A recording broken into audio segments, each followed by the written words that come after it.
Good morning guys! So today is a weekend na naman. And for today, may breakfast ride ulit tayo. So kakitaan lang natin sila sa may Club Balay Isabel, no? Sa may Talisay. So yan guys, samahan nyo kami.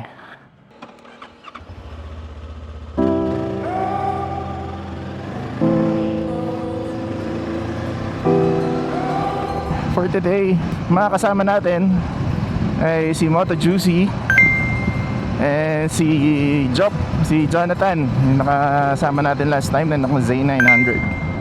So unfortunately hindi natin kasama yung iba, no? Like siyempre si Crank Casual and si Joyride. So may mga prior commitment kasi sila today.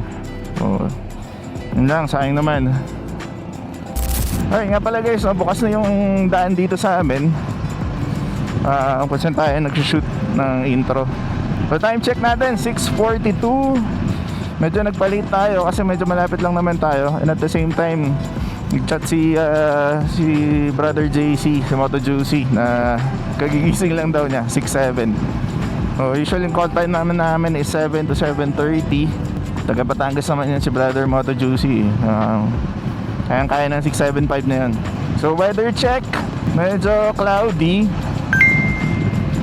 Parang hindi pa nagpapakita si Mr. Sun, no? Pero sana hindi naman magtuloy-tuloy. May mga rain shower dito, which is common naman siya. Common dito sa Tagaytay, Mendez area, yung may gloomy. Ganito sa amin lagi. Ewan ko ba, parang set ng twilight. Ewan ko, kung napapansin nyo guys, yung mga, lalo na yung mga pupunta dito sa Tagaytay or yung mga nanonood sa atin na taga Tagaytay, Mendez, laging gloomy eh. Diba? Parang anytime lalabas si Edward Cullen. So dadaan tayo ng papuntang Picnic Grove pa Talisay. Tapos ang plano namin, aakit ulit kami dito pabalik na Alfonso sa may Sampaloc. Dapat din sa may Nara Hill, kaso wala masyadong twisties kasi gusto ko ma-enjoy nila yung may twisties naman kahit pa paano.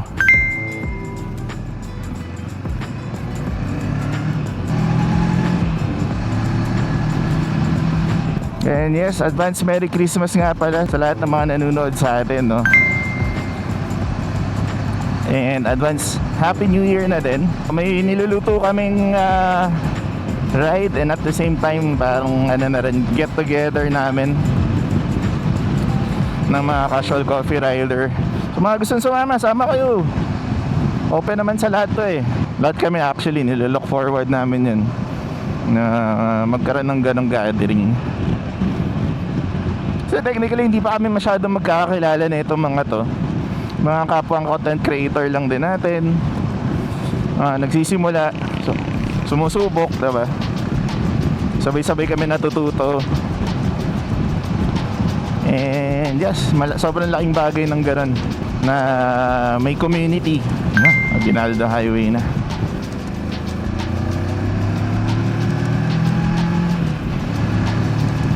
And yun nga pala, we're on our 10,000, almost 10,000 odometer, no?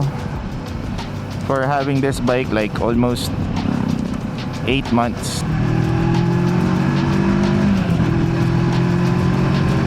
Wala akong masabi sa motor na to. Hindi ako binigyan ng problema. Pero yes, overall, like suspension wise, engine wise, okay na okay. Wala tayong nare-reklamo. Nasubukan na din natin mag short trail ng minsan, which is sana maulit, no? Kasi haring araw guys, yun yung araw dito sa Tagaytay at 6-7 AM. Check nga natin kung nag-chat na yung mga kolokoys. Parang may chat na, parang hinihintay na nila ako dun ah.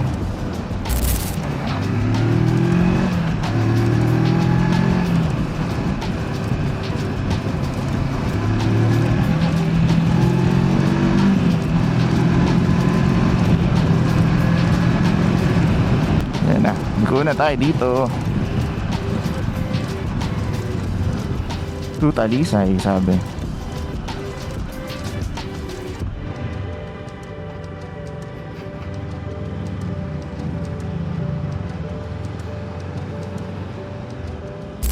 Ayun na nga guys, nag-chat na si brother Jonathan, si brother Jop, na nandun na daw siya.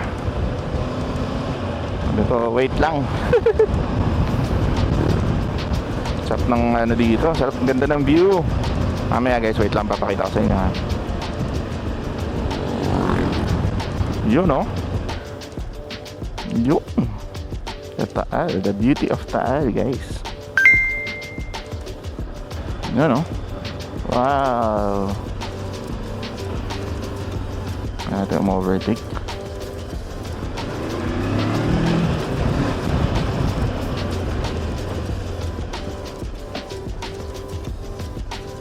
May ABS kagat na kagat. Kagat na kagat. Ito pala yung Casa Alegria. Okay. Nice. Dito yung mga gandang spot guys ng Airbnb. Medyo pricey pero syempre binabayaran mo talaga dyan yung view, no? Sa taas.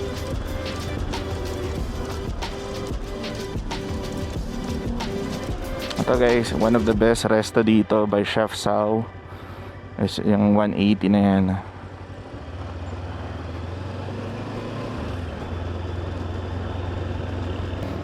Guys, oh. Wow. Holy shit, nalaglag ba yung truck dyan? Ito nyo guys, parang dumiretso yung truck no? Kaya dito ay suggest, pag bago lang kayo dito sa lugar, dadaan kayo dito, first time nyo, ingat lang. Kasi ako kahit lagi na ako nadaan dito, ano pa rin ako giingat pa din talaga. Mahirap na. Ayun nga pala guys, meron tayong bagong jersey, padded jersey no, from Full Print Manila. Baka naman Full Print Manila. Joke lang.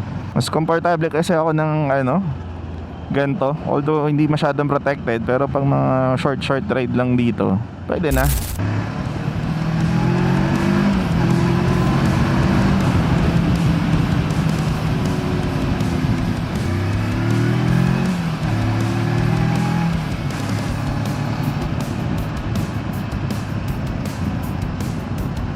Wow. Woo! Ganda ng view, solid. 7 AM morning view. Ano? Wow. Sarap. Dati walang harang yan Ewan ko sa mga nakapunta na dito. Dun sa part na yun kanina, dati wala siyang harang. As in, parang lang siya, balcony. Pero ngayon kasi hinarangan na Siguro kasi may mga nagtatapon ng basura. Minsan yun yung problema sa ating mga Pilipino no? Pag binibigyan tayo ng mga magagandang bagay, hindi natin iniingatan or inaayos. Sabi nga nila sa English, we can't have nice things. Yun guys sana kita sa camera. Masyadong glare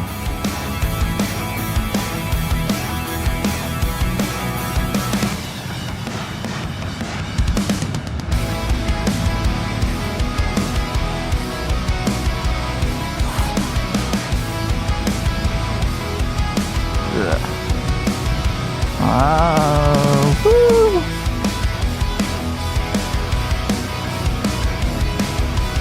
Ganda ng view. Thank you Lord for your creation. Nakakamiss tuloy mag-ride sa Baguio.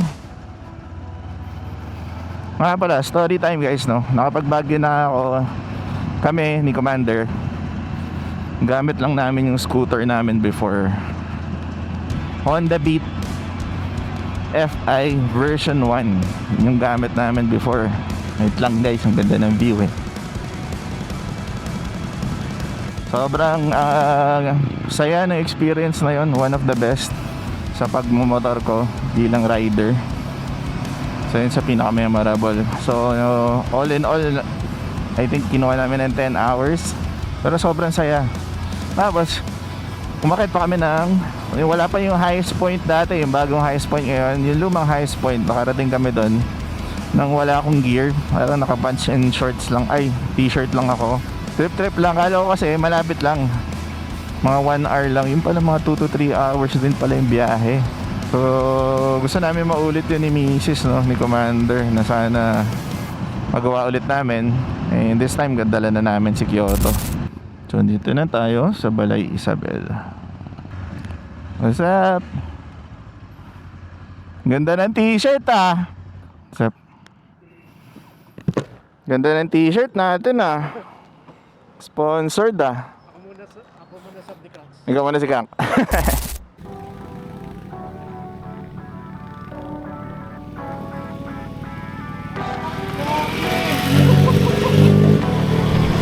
Ito talaga pinakalauna.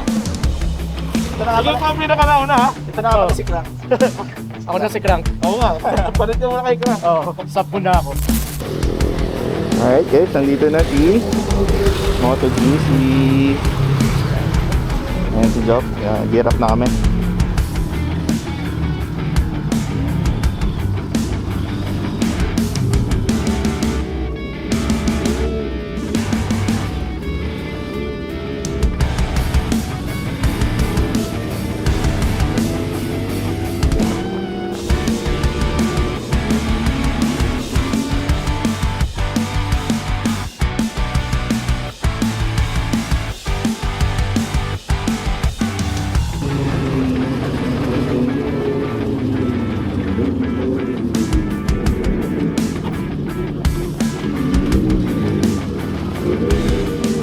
Wait lang.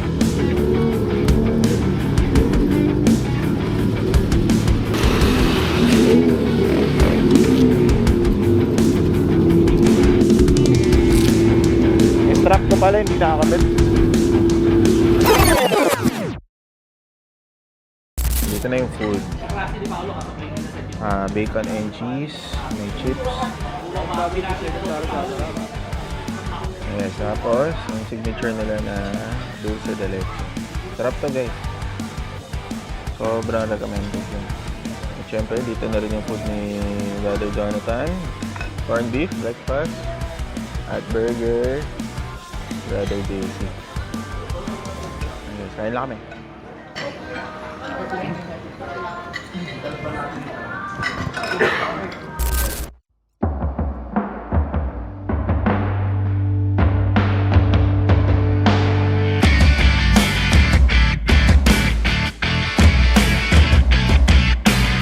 Alright guys, so pa-ride out na rin kami. Tapos na rin kami kumain. Ganda ng place dito. So actually madalas kami dito. Pero ngayon lang ako nakapag-motor papunta dito. Siyempre kasama pa yung mga tropa natin. Pwede maglakad-lakad. May platform. So ito yung restuan ng coffee shop. Sa taas. Pero pwede rin bumaba dito yung coffee.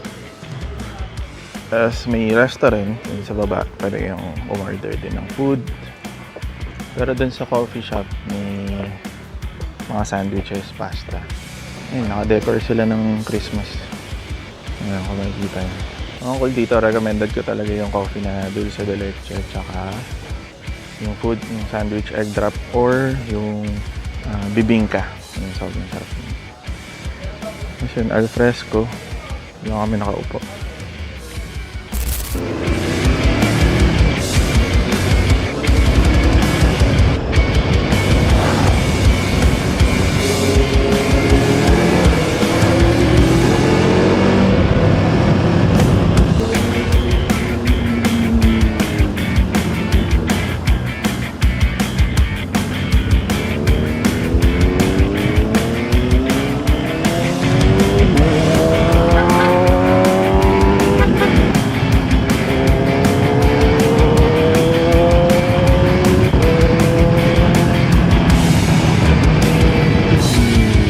Ito.